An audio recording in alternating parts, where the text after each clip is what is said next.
Welcome, everyone. We'll be getting started here in just a moment as we allow just a little bit of time for everyone to funnel in.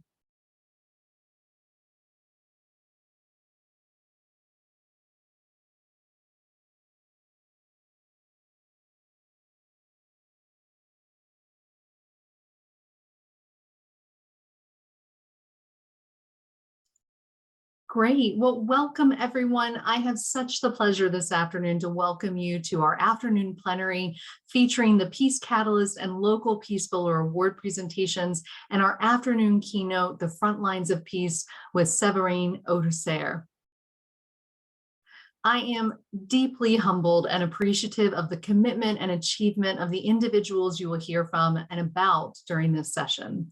The stories of the ordinary yet extraordinary individuals, communities, and organizations dedicated to sustainable peace that we honor, remember, and celebrate today.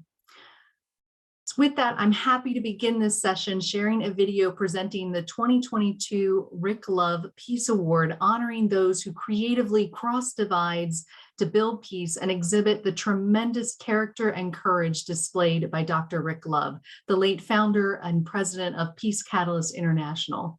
When we were approached by Peace Catalyst to present this award at PeaceCon, we couldn't have been happier to have this opportunity to honor the legacy of Dr. Rick Love and help support his vision in this small way. Let me cue the video.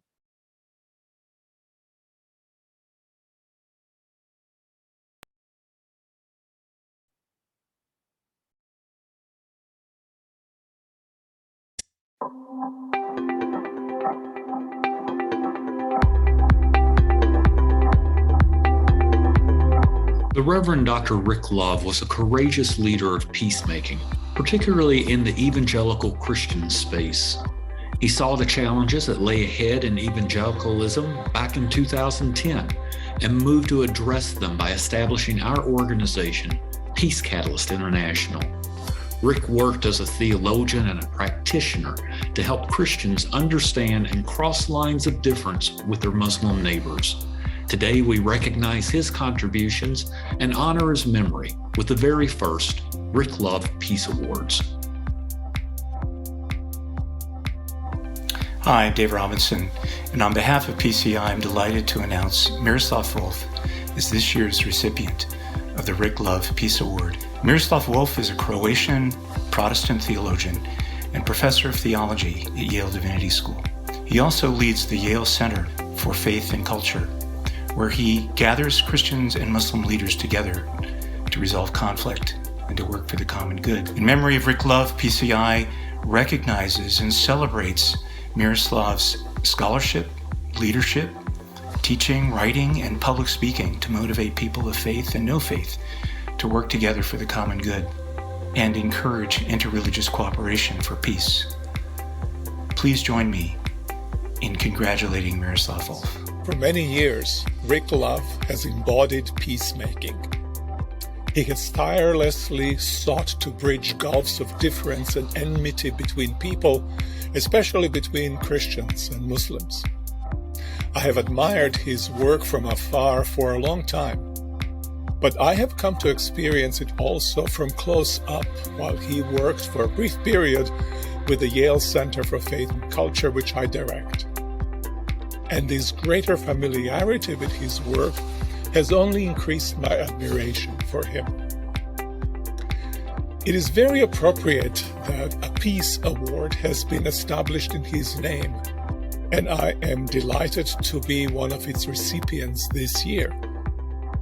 A friend of mine has described me as a theologian of the bridge. I wear this description as a badge of honor, especially in the current cultural moment when violence, war are more on the minds of many than our collaboration and peace.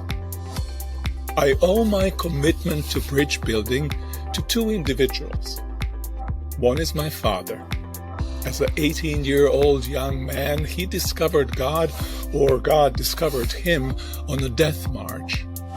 And he not only kept bitterness at bay, but practiced love toward his tormentors.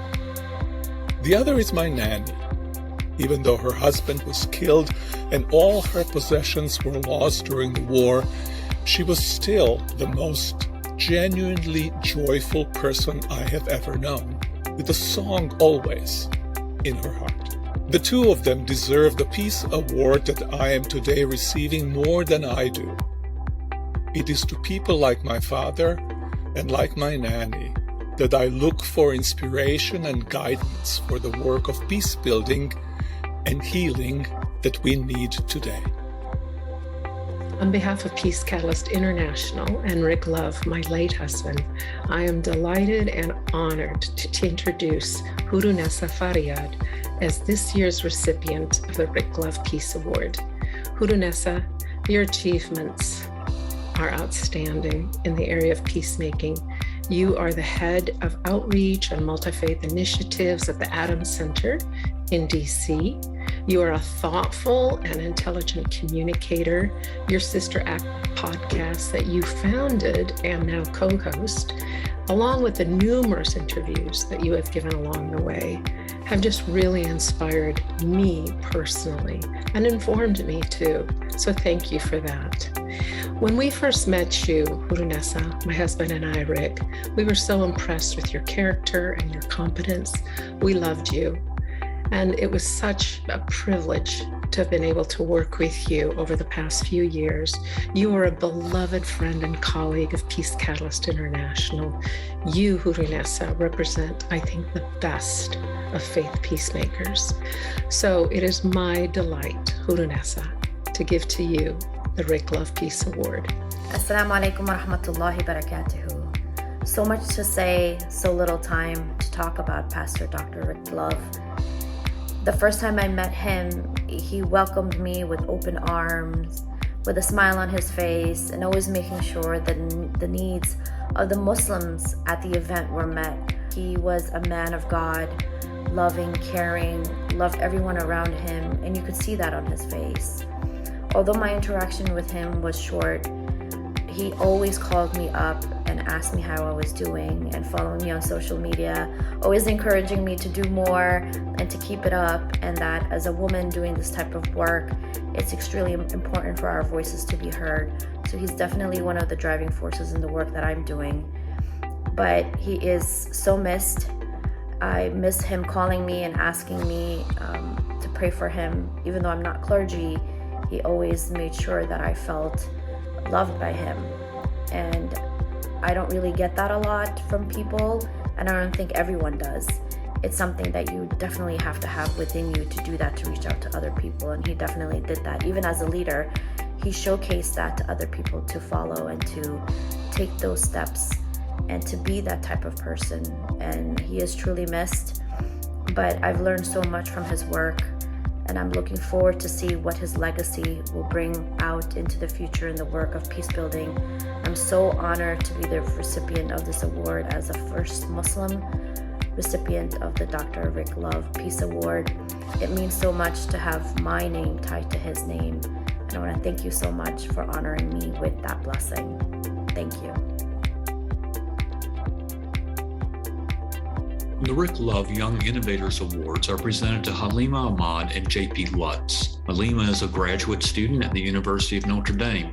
She's a researcher and a writer, having done considerable work with the Dawa Institute in Nigeria. J.P. leads an interfaith dialogue organization at Mercer University, where he's pursuing a triple major in international affairs, political science, and history. The intersection of interfaith work and international diplomacy is of particular interest to JP. Hi, I'm Halima Ahmed, and I am very grateful to Peace Catalyst International and Alliance for Peacebuilding for this recognition of the Rick Love Young Innovators Award.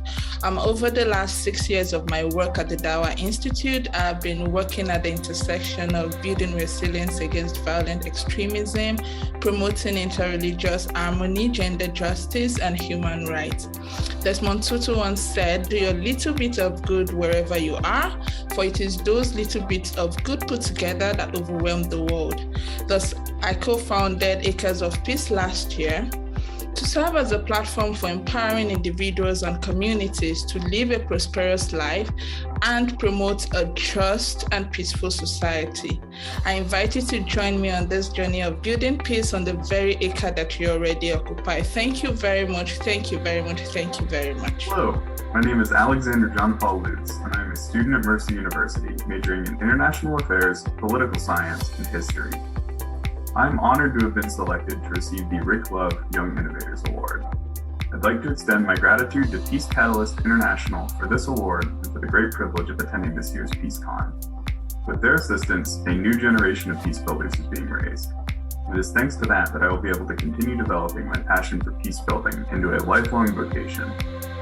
I would also like to thank my mentors, especially Dr. Ahmed Hori, Dr. David Gushie, and Dr. Chris Grant, all of whom have provided me with guidance and encouragement that has been instrumental in allowing me to get to where I am today. And while we could not meet in person this year, I am blessed to be in the company of so many bright and talented peacemakers, and I am beyond excited to learn from them over the course of the next few days. Thank you to each of the Rick Love Peace Award recipients and to our partner Alliance for Peacebuilding for helping us to perpetuate the legacy and work of Dr. Rick Love. You can learn more about each of the recipients at peacecatalyst.org, where you can also watch for announcements of next year's Rick Love Peace Awards. Again, thank you to the Alliance for Peacebuilding and to each of you for helping us to celebrate these very first Rick Love Peace Awards.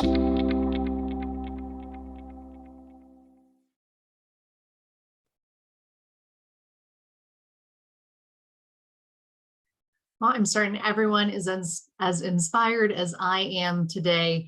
And to continue this conversation, I'm now pleased to welcome Tanya Domi, AFP Senior Fellow for Communications and Peacebuilding, to assist in the continuation of our award ceremony.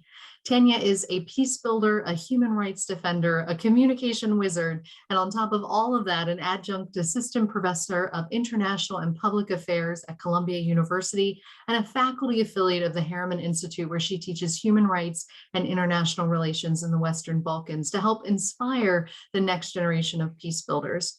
We are so deeply thankful to her for her ongoing work and everything that she does for the Alliance for Peacebuilding. She's done so much for our communication to help us really amplify our voice across social media and other critical communication platforms. She constantly goes above and beyond, particularly in developing the Peace We Build It podcast. And I really want to make sure if you haven't already heard it, you definitely should tune in. We'll drop the link there. Please welcome me, join me in welcoming Tanya Domi. Thank you so much, Jessica. I am delighted to speak about the Post-Conflict Research Center based in Sarajevo, Bosnia and Herzegovina. It is dedicated to fostering a culture of peace and preventing violent conflict in the Western Balkans by creating, implementing, and supporting evidence-based, multi-interdisciplinary, and innovative approaches to peace education, creative multimedia, conflict prevention, post-conflict research, human rights, and transitional justice. Vilma Saric is the founder and president of Pcrc. She brings significant experience as a researcher, journalist, peace-building expert, and human rights defender from Sarajevo. Vilma has more than 20 years of work experience and is also the founder and editor-in-chief of the Balkan Discourse, a youth journalism project of the Pcrc. As a researcher and producer, Vilma has worked on numerous publications, in particular films about the 1992 to 1995 Bosnian War, including Uspomene 677, Ordinary Heroes, In the Land of Blood and Honey by Angelina Jolie, and I Came to Testify, a war redefined from the PBS series Women, War, and Peace. Vilma is a Columbia University Fellow, having been a participant in the Alliance for Historical Dialogue and Accountability program at the Institute for the Study of Human Rights.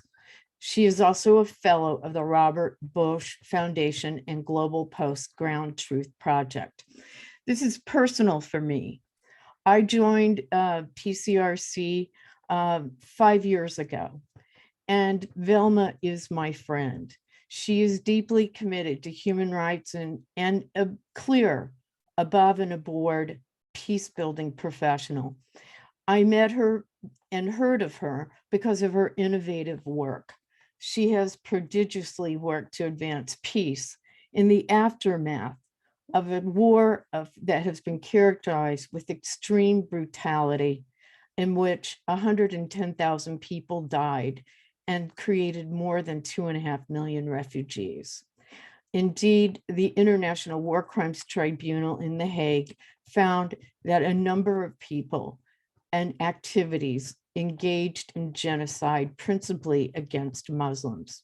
She witnessed this war through the eyes of a 14-year-old and went on to build Pcrc from the ground up, staffed with talented and committed Bosnian youth. So, Velma, on behalf of the Alliance for Peacebuilding, I am thrilled to present the AFP's inaugural local Peacebuilding Award to you and the Post-Conflict Research Center. Congratulations. Dear Tanya, thank you. It's quite emotional for me. Thank you so much to you, to Liz, to friends and colleagues watching. As you mentioned, having survived a war in Bosnia and witnessing the horrible consequences of war and genocide, which brought on my country and people, it really did change my life forever. It was July 1995 when my family and I was helping refugees from Eastern Bosnia who survived genocide. And that was the moment when I decided my path will be definitely peace. The founding of the Post-Conflict Research Center, or Pcrc, and my whole career up till this day, it wasn't everything but easy. However, hundreds and thousands of people we touched through our work in Bosnia, Western Balkans, but also world, it's showing us that peace is worth it. Post-Conflict Research Center was founded with a team of 4 individuals, an idea that sustainable peace in Western Balkans is the only way forward. This award makes my team both hopeful and very humble. It comes in a moment when Bosnia and the whole region of Western Balkans are facing with increasing conflict dynamic, ethnic tensions, and war crimes glorification. As an organization actively working on building sustainable peace for over 10 years now, and I previously did 10 years too, the local Peace Builder Award is truly empowering us to continue with our mission despite all obstacles and difficult paths. Being recognized by the Alliance for Peacebuilding is proof again that our organization and numerous activists are working in the region, are going in the right direction, and that peace is always rewarded. Additionally, this award is also a reminder that as long as we choose the path of peace, our country and its people will always have allies among the American people and the whole world. And for this, I also want to thank you. I wish to dedicate this award to my parents and my brother, also to my incredible team of individuals, Tatiana, Safet, Amina, Benissa, Cristina, Dolores, Erna, Sabina, Marco, to all youth volunteers, our youth correspondents and survivors we are engaging into our projects. Thank you for trusting in our path of peace. To our advisory board members, president, governing board, our allies, donors, thank you for believing in Pcrc. To all of you here listening and watching, please remember Bosnia and Herzegovina and the Western Balkans when you're drafting laws, influencing governments and international decision makers, and talking to your representatives. This is always an option, but only if we do together. I thank you. Hvala vam puno. Back to you, Jessica. Thank you so much, Tanya and Velma. And what a wonderful way to leave us with the concept that peace is always an option if we do it together. We are truly honored again to welcome you and honor you with this award for the incredible work that you have done. I'm now very motivated. I'm sure we all are about the incredible work of our honorees. And I'd like to now welcome Neil Levine to help us transition to our afternoon keynote.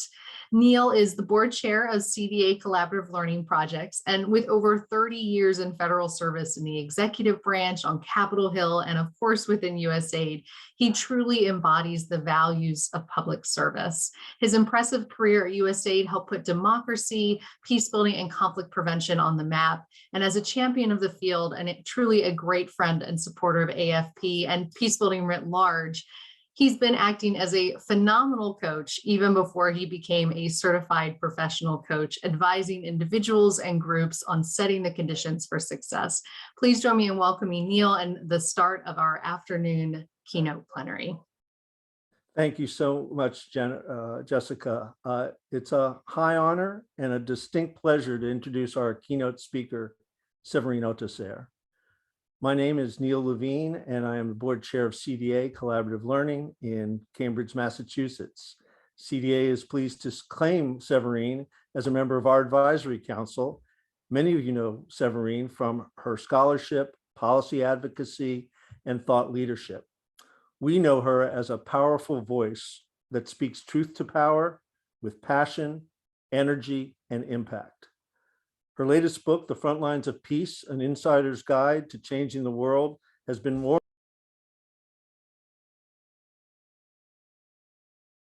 Neil, it looks like you went on mute there for a second. You're able to come back off. Yep. There we go.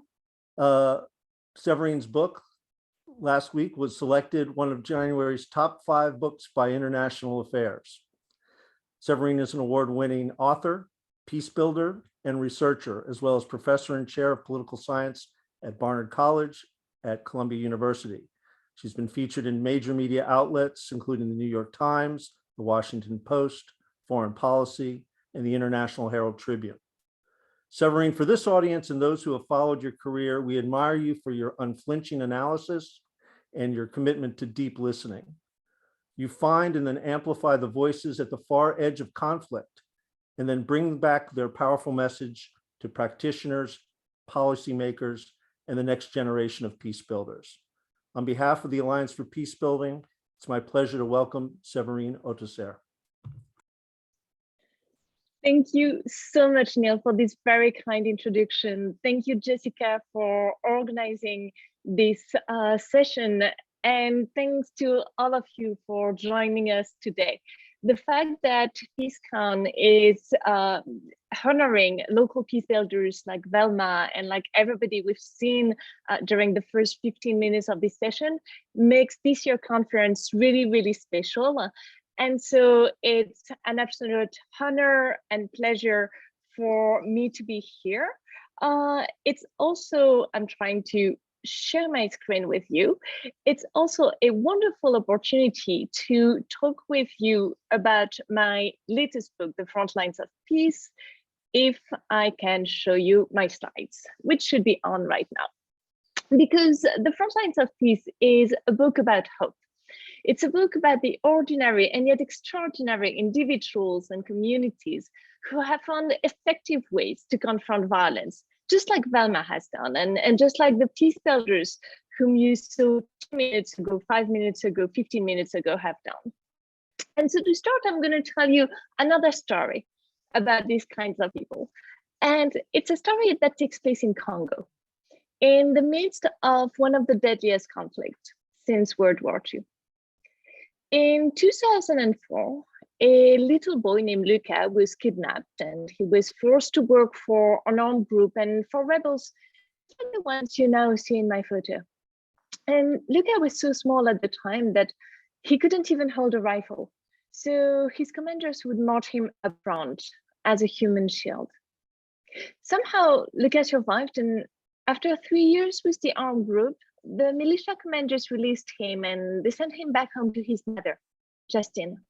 But Luca had trouble assimilating. He hated school. He was often hungry because his mom didn't have much money. And he still believed what his commanders had drilled into him, that the only way to survive was to use violence. And so Luca kept running away to join militias. The only time he felt safe was when he had a gun in his hands. He was 8, and this was the only life that he knew. Meanwhile, in the United States, a young Indian American woman named Vichaya Thakur was working for various aid organizations focused on Congo. And Vichaya was growing very uncomfortable with her work because her colleagues used the traditional top-down approach to peace building. They relied on outsiders' skills and expertise.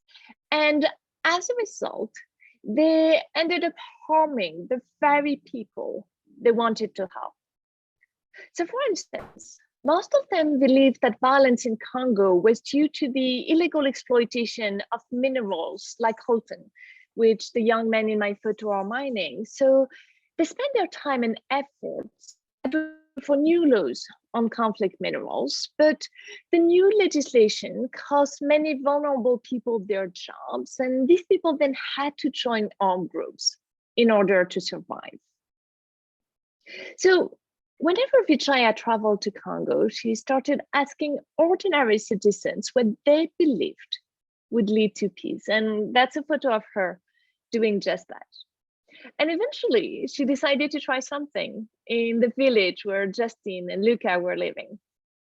In partnership with local activists, Vichaya organized lengthy meetings and workshops so that the residents would develop their own analysis of the conflicts they face, decide what the best responses would be, and then implement those solutions.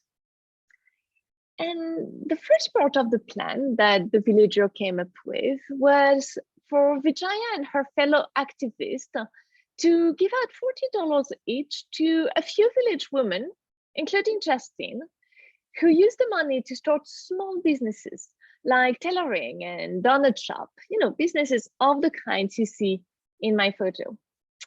The businesses took off, and eventually the participants had enough money to implement the second part of their plans. And so they installed taps for clean drinking water, and they organized trainings for the teachers to learn how to curb ethnic violence rather than fueling it. And eventually, they lobbied authorities and local authorities for protection and better services. So Luca now had 3 meals a day. He had shoes without holes, and he had role models who didn't use violence to survive and to gain power. And like Luca, all of the villagers were safer and they were healthier. And one day Vichaya was talking with Justine, and Justine kept using the word success to refer to the whole initiative.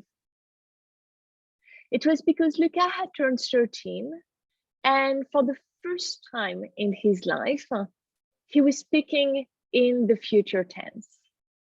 He had stopped running away all the time, and he was making plans, peaceful plans within his community. He now wanted to hold a pencil instead of a gun. And now, if you've ever seen my book, and I'm going to show you the cover. Well, I wanted to show you the cover on the slide, but it's not working. Anyway, yes. Now you can see where the cover artist found her inspiration for the cover of my book. And as for Vichaya, she decided to create the Resolve Network. And this network has helped more than 8,000 people over the past 10 years. All were individuals at risk of being recruited by armed groups. And actually, more than half of them were former combatants like Luca. So as you know, militias have formed and reformed in Congo. The pressure to remobilize has been enormous, but not a single person participating in the Resolve programs has either started or gone back to fighting. And to me, this story is inspiring. It's also very telling because, peace builders who work like Vichaya are a small minority in the world, but they exist. I've found them within many different organizations in many different countries. And the work they do is incredibly important because there are many people who face the same kind of terrible circumstances than Justin and Luca faced. More than 2 billion people live under the threat of violence in more than 50 conflict zones around the world, in the countries you now see in red on my map. And so peace building is a crucial task for many states and international institutions. And when I say peace building, I really mean any and all actions that help promote peace before, during, and after a conflict. The thing is that, as you know, our templates and techniques for approaching war and peace often don't work. Afghanistan, Colombia, Congo, Syria, Ukraine, Myanmar, we've heard and read the same story many times before. There was violence, the United Nations got involved, donor countries pledged millions in assistance, warring parties called for ceasefires, they signed agreements, they held elections, and the headlines. And then a week or two later, sometimes days later, violence flared up again. Often it had never actually ended, and in many cases, it lasted for years after. You know that more than half of all ongoing wars have already lasted for more than 20 years. In just the past 5 years, wars have spawned the worst refugee crisis since World War II. And our newspapers keep running headlines like the ones that you see on my slide. And there has been plenty of discussion about what has gone wrong when we've tried to stop wars in the past. But now I think it's time to ask what has gone right. And it turns out that elections don't build peace, and democracy itself may not be the golden ticket, not in the short term. Contrary to what most politicians preach, building peace doesn't require billions in aid or massive international interventions. Instead, it often involves giving power to ordinary citizens. Ultimately, many successful examples of peace building in the past few years have involved innovative grassroots initiatives led by local people and at times supported by foreigners, just like the South African peacekeeper you see with me in the photo, often using methods shunned by the international elite. So rather than focusing on handshakes between presidents and abstract disagreements and negotiations between governments and rebel leaders, the Frontlines of Peace details the concrete, everyday actions that actually make a difference on the ground. Actions just like the ones that Velma and the other local awardees did. And I show in the book that to end violence from war and also to address violent conflicts at home, whether home is New York or Bogota, St. Louis or Saint-Georges de Montaigu, we have to fundamentally change the way we view and build peace. And I made this argument by drawing on more than 20 years of work in 12 different conflict zones, the ones the countries you now see in red on my map, and also more than 800 in-depth interviews with peace builders, warlords, populations, politicians, outside observers. So if you see my photos now, when on what I think should be the right of your screen, I'm conducting interviews, and on what I think is the left, the one when I'm wearing a UN hat, I'm doing participant observations. I was patrolling with United Nations peacekeepers. And I was very happy that day. I thought, yay, I'm fitting in, I'm such a good ethnographer. But the thing is that I'm not a man, and there were only men on this military base. And also I felt that there was something wrong with my bulletproof jacket.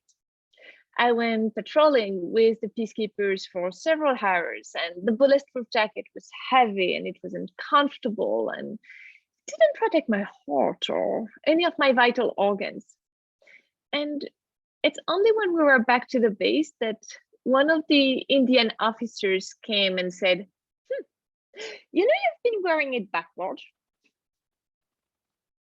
Anyway, I still got really good material that day. So in the Frontlines of Peace, I first tell the stories of ordinary citizens, grassroots activists, and foreign interveners who have managed to make a difference in war zones.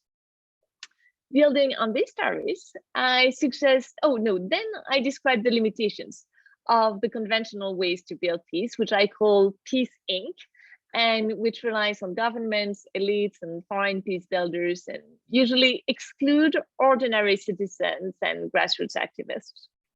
And then building on these stories, I suggest a better way to help reestablish peace in war zones around the world. And the conclusion shows how residents of ostensibly peaceful places, for instance, in Europe or North America, can use the lessons from the book to address tensions and violent conflicts at home, ranging from inner city conflicts to political and religious divides. So let me tell you the story of Itri, which is quite literally an island of peace in Congo. For the past 30 years, one of the deadliest conflicts since World War II has raged around Itri, and despite the presence of one of the largest and most expensive peace stations in the world, several million people have died, hundreds continue to die every day, but Itri itself has avoided mass violence. So the island is stunningly beautiful, as you can see in the photo I took when I was there. But what makes the place even more noteworthy and the peace even more surprising is that the island contains all of the same preconditions for violence that have fueled generalized fighting in other parts of Congo. You have a geostrategic location. It is located right at the border between Congo and Rwanda, two countries that have been at war regularly since the early 1990s. You also have mineral resources, ethnic tensions, lack of state authority, extreme poverty, local conflicts over land and traditional power, and many other features that have led to massive violence in the neighboring provinces. And what's fascinating about Itri is that the island is peaceful because of the active, everyday involvement of all of its citizens, including the people you now see in my photos, and including the poorest and the least powerful ones. So it's not the state, the police, or the army who manage to control tensions, and it's not foreign peace builders. It is the members of the community themselves. And they do this by fostering what they call a culture of peace, by organizing in grassroots associations and local structures that help resolve conflicts, and by drawing on strong beliefs that help prevent violence by both insiders and outsiders, such as blood pacts. Blood pacts are traditional promises between two parties who agree never to hurt each other. The story of Itri shows us that local community resources can build peace sometimes better than the usual elite agreements and outside interventions. And foreign peace builders can help in this process. So take the teams of the Life and Peace Institute in Congo. LPI, I'm sure that most of you know them. LPI is a Swedish peace-building organization that is involved in various conflict zones and usually focuses on working at the grassroots. The LPI Congo team bases its actions on in-depth local expertise, and they reject universal approaches to peace building.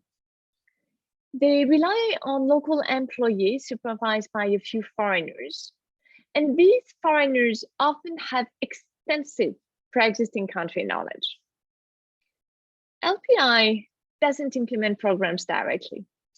Instead, it works with and through a few handpicked local organizations, and the main role of these organizations is to support people on the ground.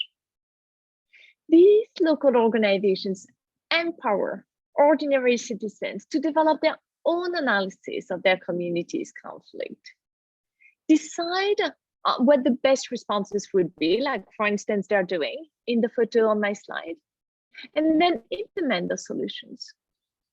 So you see the difference with the usual way to build peace in war zones. In the LPI model, it's not foreigners based in headquarters and capital cities who conceive, design, implement peace building programs.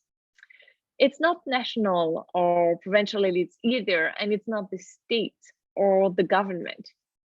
Instead, it is the intended beneficiaries, including ordinary people and former combatants, who conceive, design, and implement peace-building initiatives with the help of LPI and its local partners.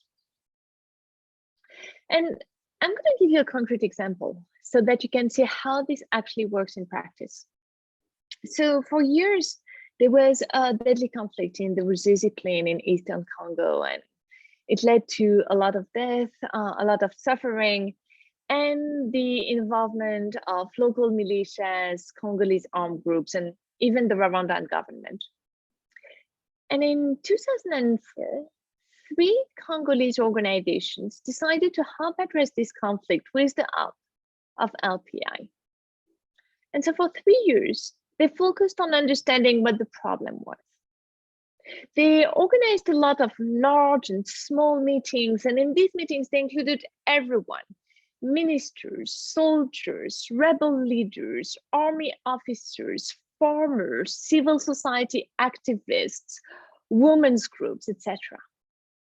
They progressively realized that the conflict was not so much a proxy war between Congo and Rwanda, as we interveners thought at the time, but rather it was a conflict between herders and farmers, because cattle often destroyed crops. The herders retaliated by killing, cattle destroyed crops. The farmers retaliated by killing the herders, whose families reached out to local militias who went on to attack the farmers' communities, and so on and so forth. And so all of the people involved, the ordinary citizens, the combatants, they all designed solutions that they thought would help to address the problems that they viewed at the root of the violence. So for instance, they installed tracks for moving cattle with minimal disruption to farmer. They also established mediation committees so that representatives of both herders and farmers would smooth out any tensions that may arise, because, you know, with cattle, even with this kind of very clear path, you can't always make sure they stay exactly on the right path.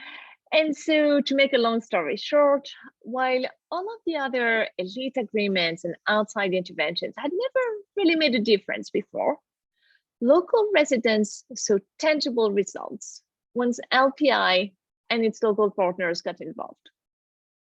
For several years, the seasonal migration of cattle took place with very little violence. Dozens of militiamen handed in their weapons, and ethnic groups that were fighting slowly started working and living together. They started sharing the same market, for instance. So outsiders can help reestablish peace, but to really help, they can't continue acting the way they usually do, because there are countless limitations with the conventional way to build peace, which I call Peace Inc., and which relies on governments, elites, and foreign peace builders, and usually excludes local citizens and grassroots activists. The Peace Inc. conventional approach to peace building relies on detrimental and misleading assumptions, like the idea that only top-down intervention can end armed violence, the idea that all good things come together. So, for instance, that elections will naturally lead to peace. And the idea that only interveners, outsiders, have the required skills and expertise to build peace. So, let me tell you how my own career in international aid got started. When I was 23, I got my very first job out of graduate school as assistant country director for Médecins du Monde, Doctors of the World in Kosovo. So in the photo that you see, that's me at the time, and next to me is my wonderful husband, Philip, who, by the way, took many of the photos that I'm showing you today. So when I arrived in Kosovo, I didn't speak Albanian or Serbo-Croatian. I had virtually no knowledge of Kosovo history, politics, and culture. I actually started reading my first book about the Balkans on the flight there, but the flight was too short. It was coming from Paris, so I never had time to finish that book. But I got the job because I spoke decent English. I had 2 fancy master's degrees, a solid training in political analysis, and even some field experience in a variety of post-war places and developing countries. And in hindsight, I feel terrible when I think about my Kosovo assistant at the time. His name was Nerim. Nerim, well, my job was to analyze the political, security, humanitarian situation and write reports for my supervisors. But it was Nerim who had the skills that I lacked. Nerim had 20 years experience analyzing political, social, and economic issues. He had a tremendous knowledge of the Balkans' history, politics, and culture. He had lived in Kosovo all his life. He was also much older and much wiser than I was, but I was the outsider, so I was in charge. And the thing is that I had never supervised anyone in my life before. I was 23. So I had no idea how to deal with him. And eventually I found a way to keep him busy. I asked him to compile and translate clippings from the local press. And I can still see him every morning religiously posting his work on our bulletin board, and none of my colleagues ever read it. Even I often didn't have the time to do so. That was such a waste of time, energy, and talent. And I realized afterward that this was not a stroke of good luck for me and bad luck for Nerim. No, that was a typical situation for foreign peace builders. Most foreign peace builders believe that local people do not have what it takes to build peace, that they are incompetent, corrupt, and violent. Otherwise, they wouldn't be at war. And by contrast, interveners believe that they have the required skills and expertise. Because to them, what makes a good peace builder is education and work experience in specialized topics like gender or human rights or election organizations, and if possible, having worked in a variety of conflict zones. In contrast, the knowledge of country specialists is usually much less valued, and the knowledge of local people is usually trivialized. The result is that in virtually all aid and peace building organizations, local people foreigners make the management positions, and local people make up the lower level staff.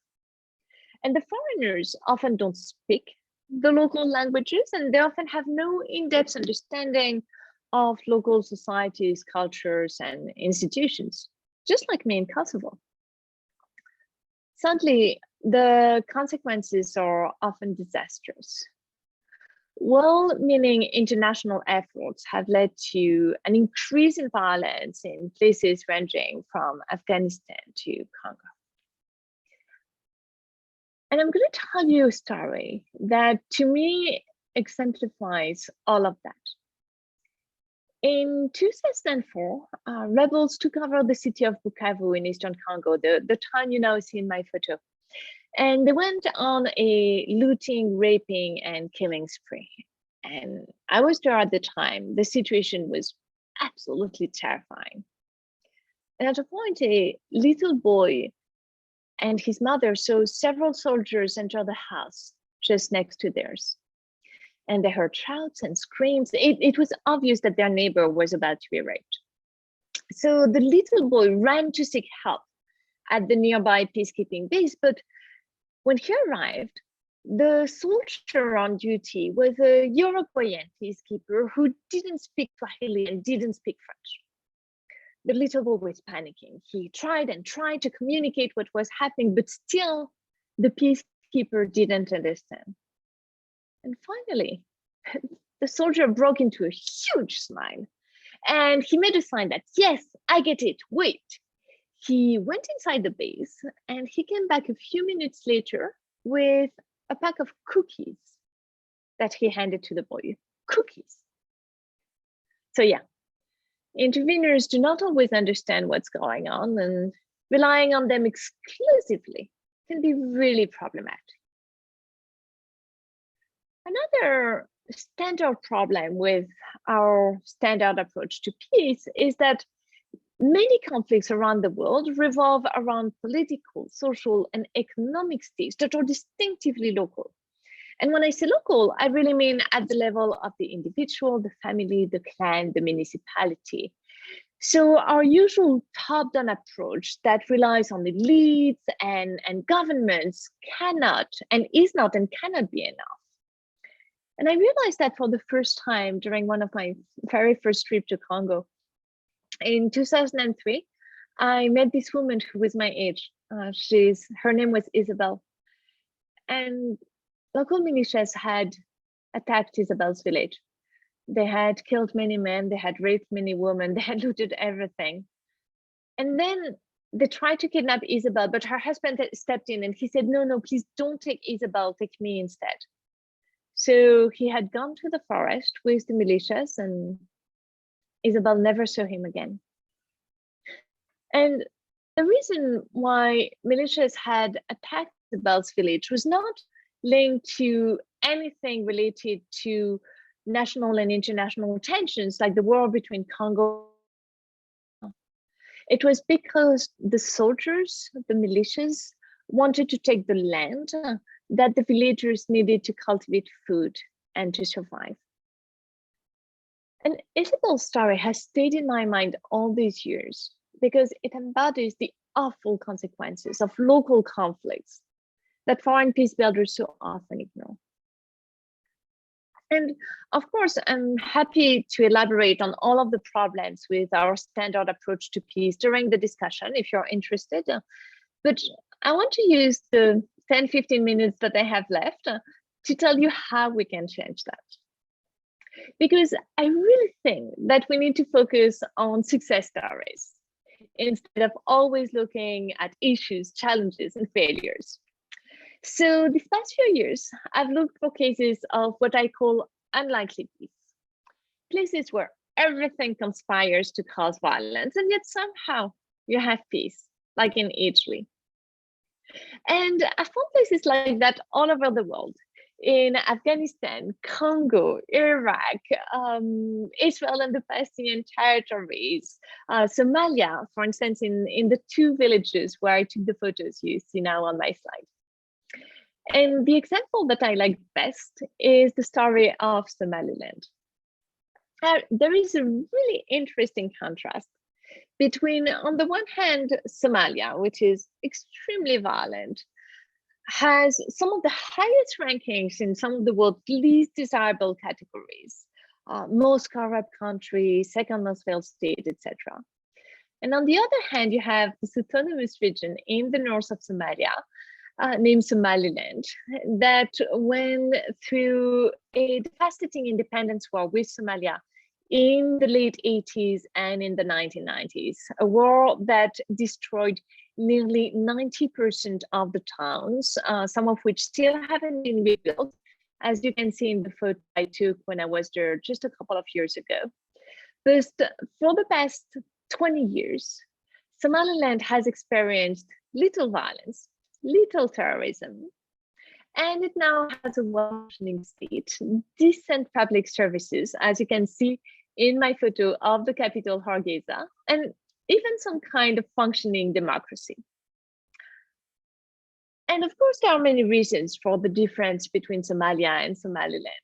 But the key one is that the usual top-down, outsiders-led approach prevailed in the rest of Somalia, while Somaliland benefited from sustained grassroots peace-building initiatives that were led by insiders, by Somalilanders themselves, just like the people you see in my photos. And the example of Somalia shows that local people can help promote peace, not only on a small scale, like in Idri, but also over a large territory and a quasi-state. And the good news is that we can support these kind of efforts without falling into the same old tired relationships between insiders and outsiders that I've told you about, and without destroying local peace efforts, as interveners so often do. Because they're role models we can learn from.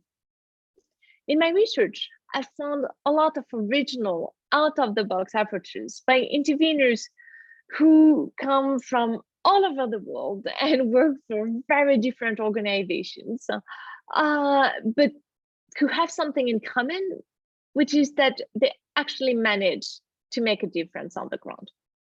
And I talk a lot about these people in the book. They are named Vijaya Thakur, Lemak Bowe, Peter Van Holden, James Camberry. I could go on and on.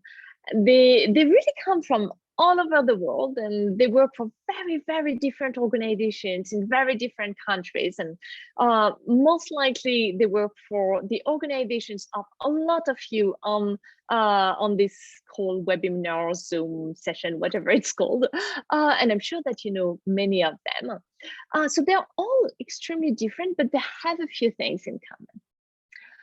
First, they don't think that as outsiders, they know better, that they have the right theories, skills, and expertise, or that they bring the ideal solutions to people's problems. Instead, they listen to local residents, they respect local residents, and they're open-minded. They understand that other people may have a different understanding of peace, democracy, development, and different priorities. They also know the local context well. They speak at least some of the local languages, and they have extensive local networks. They are in it for the long run. They stay on site for years, sometimes decades. They don't place themselves at the forefront of peace efforts, and they don't put their logos everywhere. Instead, they remain low profile, and they turn the spotlight on the achievements of their local partners. They're flexible. They keep adapting their strategies based on the result and feedback that they get and the way the situation evolves. And lastly, they understand that not all good things come together because, well, they understand that there are hard choices to make because not all good things come together. And so sometimes we may have to choose between worthy goals, for instance, between peace and democracy or peace and justice. And the best interveners understand that they shouldn't be the ones who make these choices. The people who have to live with the consequences of a decision should be the ones making it. And by way of conclusion, and if Neil wouldn't mind showing me with his fingers how many minutes I have left, thank you, Neil. So by way of conclusion, there is one last thing that I want to mention. All of these ideas, all of these lessons from conflict zones can help us address not only tensions in war zones around the world, but also political, ethnic, and religious conflicts in the United States and in Europe. And if you're interested during the discussion, I'm more than happy to go through the examples and the ideas and the key lessons that apply to the United States and to North America and Europe. But given that now I have 2 minutes left, I'm just going to wrap up by saying that, of course, our governments and elected representatives have an important role to play. But the key point is that we sorely need more individuals like Vijaya and Justin and like the inhabitants of Idri and Somaliland. We sorely need more organizations that work, like Resolve and the Life and Peace Institute, and more programs that follow the basic principles that I've told you about. because it's with individuals and programs like these that we can help the 2 billion people who live under the threat of violence in conflict zones around the world, and that we can also promote better relationships and more peaceful societies in our own communities. And of course, all of these ideas are not magic wands, but because they take into account deeply rooted causes of conflicts, they can definitely be game changers. And so if you want to know more about all of that, please feel free to ask a question now.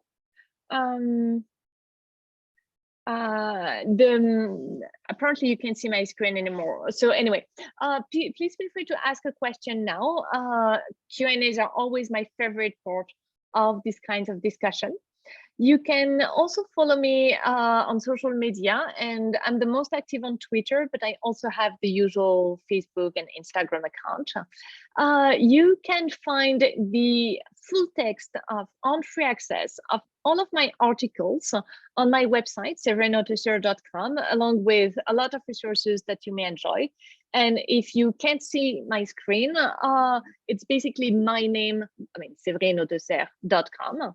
And of course, my free books have a lot more ideas, stories, and concepts and everything about everything that we've discussed today. And I actually consider the Frontlines of Peace to be the best of my 3 books, maybe because that's the latest. So I'd be really honored if you would check it out. Thank you so much, everyone, for listening. Severine, we're still seeing the screen share, so can you try one more time to, there we go. Thank you, just clicked off. I'm sure the audience are now busy formulating their questions. I think want to stay with the home front for a second, and can you go just a little bit deeper and maybe 1 or 2 examples of applications of peace possible learned abroad but applied on the home front? Yeah, I would love that. Thank you so much, Neil. And if you don't mind, what I'm going to do is that I'm going to screen share again, if that's possible, because it's always nice, I think, for people. No, I can't. Somehow it's not working. Okay. Sorry. Okay, can you see? Okay, so the first one is that we can all learn to develop personal relationships with our opponents if we want to promote better, more peaceful communities around us. Because that's by listening, talking, and bonding over shared interests that the residents of the zones of peace I've told you about have managed to decrease violence in their communities, like my 2 friends have done here in Idri. And applying it, as you asked, Neil, to the United States, for instance, that's exactly the strategy used by people like Christian Picciolini, who you see on this slide, and he's a former gang leader, and also Daryl Davis, who's an African musician, whom you see in this photo. And by developing personal relationships with the members of white extremist group, Christian and Daryl have managed to convince hundreds of militants to renounce hatred. So what that means for people like you and I, Neil, is that sport club, religious groups, art associations, trade unions, these are all good places that we can start using to build common grounds. Another lesson, if you don't mind, because I love the story that goes with it, is that we can all use our specific local cultures, elements of our specific local cultures, to help decrease violence around us. So you remember how the residents of Idri and Somaliland build on their specific customs and beliefs to keep terrorism down and to keep violence down. Well, closer to my home and your home, Neil, in the United States, and Tanya's home as well, in the south side of Chicago, there was actually a group of women who were being really fed up with seeing so much violence around them. So they decided to hang out on street corners. They brought folding chairs and they sat on them for hours and hours. And the thing is that in Chicago, nobody wants to kill someone in front of their own mothers. So the number of killings and shootings in their communities has decreased tremendously. And of course, there are other lessons like supporting grassroots associations, etc. Thank you. We've got another question. I think it's very well framed. I'm going to read it to you. I'm wondering if you can comment on how peace building through this local level can also contribute positively to other global crises that also have local impacts, like climate change or COVID. Right. It's something that would be a fascinating follow-up research project for me or for someone else. And I know that, for example, CDA is looking at this kind of thing, the collaborative development that Neil is part of as well, is working on the relationship between conflict and climate change. And to me, the thing is that the conflict and climate change are a vicious circle. Like, we're talking about more conflict, making it impossible to address climate change, and climate change also amplifies many of the causes of conflict, like, for example, tensions over land, over water, over the seasonal path of cattle, etc., etc. And so the idea is that if we break this vicious circle, we can actually start a virtuous circle. And there is research by organizations that are on this call, and also by researchers, I think at NYU Abu Dhabi and places like that, who are looking at how actually we can use local peace building to help address the main drivers of climate change. So it's really a two-way relationship that a lot of people are working on, and that we can address as peace builders, but also as concerned citizens. Yeah. One question that really I think is moves through the Alliance for Peace Building community is, if we're in peace land one, but well-intentioned, thoughtful, and exposed to these ideas, what's been your experience in terms of the things that get in the way of really localizing our approaches? I think say it again. You're in peace land, and you're well-meaning. And you were wanting to follow the guidance that you've laid out in the book, and in parts you talk about the attitudes that prevail. But beyond the attitudes, what else gets in the way of adopting a more fulsome adoption of what you're recommending? Well, there are many things that get in the way. The first one is that a lot of people don't believe that these ideas are the right ones. There is still a lot of resistance. I still have, when I present these ideas, I still have, or when I read reviews of my book, there are still a lot of people who just genuinely don't believe that local conflicts matter. They genuinely don't believe that local people have the required skills and expertise to resolve their own conflicts. They genuinely believe that outsiders are needed and that working with government is the path to peace. So that's the first thing, is that, I mean, first, we're still in the middle of a big debate. The second thing, I think, is that, okay, we've talked about the attitude, and that was the topic of my previous book, Peaceland. So there are all of these everyday routines and practices and habits. So we don't think that they matter. And so we're not going to change it just because we don't think they're important, like how we're going to interact with local people, who we're going to have a drink with, how we're going to drive, how we're going to dress, everything, all these little things. But then there is also the fact that many bureaucracies, especially the big bureaucracies, are not set up for local peace building. So for instance, they often, people who, former students or friends or readers who work for big organizations, they often tell me, okay, I'd really like to do what you outline in the book, but my organization, I face resistance because people don't believe me. So they are trying to use the Frontlines of Peace to convince people, like to get on the rational thing. But they say also, I'm facing a bureaucratic thing because we don't have a unit for local peace building. We have a unit for gender or for elections, but we don't have anything for local peace building. We're not trained in that. We don't have the capacity because we don't speak the local languages. We haven't recruited the anthropologists who could help us. So one of the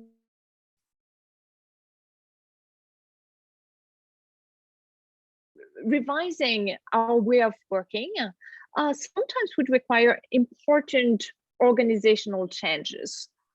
And it would require creating new bureaucracies, new standard operating procedures, recruiting a lot of new people, replacing some of the old guard with the new people. And so, of course, that creates a lot of resistance. And I think that would be the three main things. Thank you. I couldn't agree. It's a very big lift for the change you're talking about. Questions about what does success look like, particularly in the area of examples you might have about peace possible approaches that have been sustained over a period of time. Do you have examples of what success looked like and how they were the strategies for maintaining that success over time? Yeah, and that's basically what the whole book is about, is people who've maintained peace over a long period of time. You remember Ijwi? The last example of mass violence was right after the Rwanda genocide. So I think they left, the last soldiers left around 96. So we're talking about more than 26 years of peace. And I've told you the strategies they've used in each way. Somaliland is also fascinating. It's more than 20 years in a region that has been quite unstable. And to me, that's really fascinating. And the thing is that I can't tell you, this is the strategy, because all of them, and I show in the book, there are other places like that, but all of these places had very different strategies, because what works is to have strategies that are really based on the local cultures, the local societies, the way the situation evolves, and the strategies are dynamic. And so the only common things that I could find are a set of principles, like, for instance, the idea that everybody has to be involved, that ordinary people do have a role to play, that outsiders can help, but they shouldn't lead the show. And all of the things that I've mentioned during my keynote. Very good. Thank you, Severine. I have a feeling that we were just warming up and that we could go on, given the interest of the audience and the topic so timely and relevant. I'm going to throw it back to Jessica to bring us home. Thank you once again. Thank you, Neil. Thank you all so much for such an energizing session. I know that I am just always more excited and left with many more questions and opportunities to engage. I want to remind everyone that Severine has kindly shared a discount code that was shared within the Q&A, and her book, and actually books, are featured in our virtual bookstore, available with other discount codes. I encourage you to check it out if you haven't read it yet.